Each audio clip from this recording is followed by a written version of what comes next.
এইবাৰ আমি অসমত সিদ্ধান্ত লৈছো যি পুৰুষে এগৰাকীতকৈ বেছি মহিলাক বিয়া কৰায় সি যি ধৰ্মৰে নহওক কিয় 7 বছৰ জেলত থাকিব লাগিব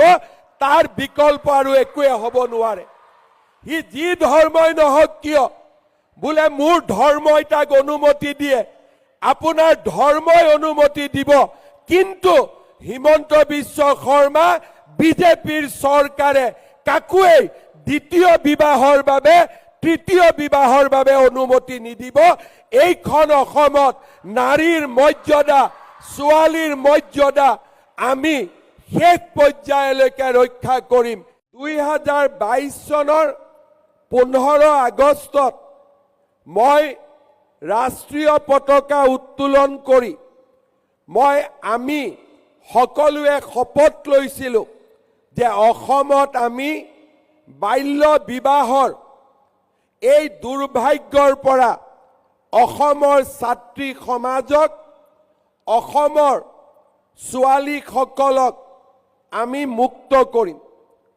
সেই বছৰতে 5000 ব্যক্তিক আমি গ্ৰেপ্তাৰ কৰিছিলোঁ দ্বিতীয় বছৰত আমি 3000 ব্যক্তিক আমি গ্ৰেপ্তাৰ কৰিছিলোঁ আৰু বাল্য বিবাহৰ বিৰুদ্ধে আমি এক মুকলি সংগ্ৰামত লিপ্ত হৈছিলোঁ বহুত পিতৃ মাতৃয়ে সেই সময়ত মোক কৈছিলে যে আমি ছোৱালীক বিয়া দিব নোখোজো কিন্তু আৰ্থিক দুৰৱস্থাই আমাক বাধ্য কৰে মই সুধিছিলোঁ যে চৰকাৰে যদি ছোৱালীজনীক পঢ়ুৱাৰ দায়িত্ব লয় আপোনালোকে আপোনালোকৰ ছোৱালীক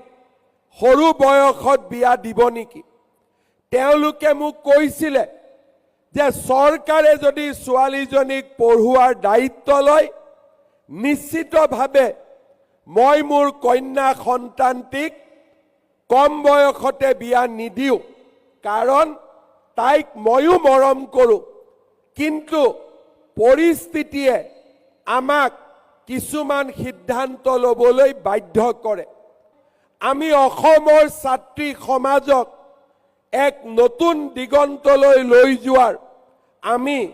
সাৰথি হিচাপে থিয় দিব বিচাৰোঁ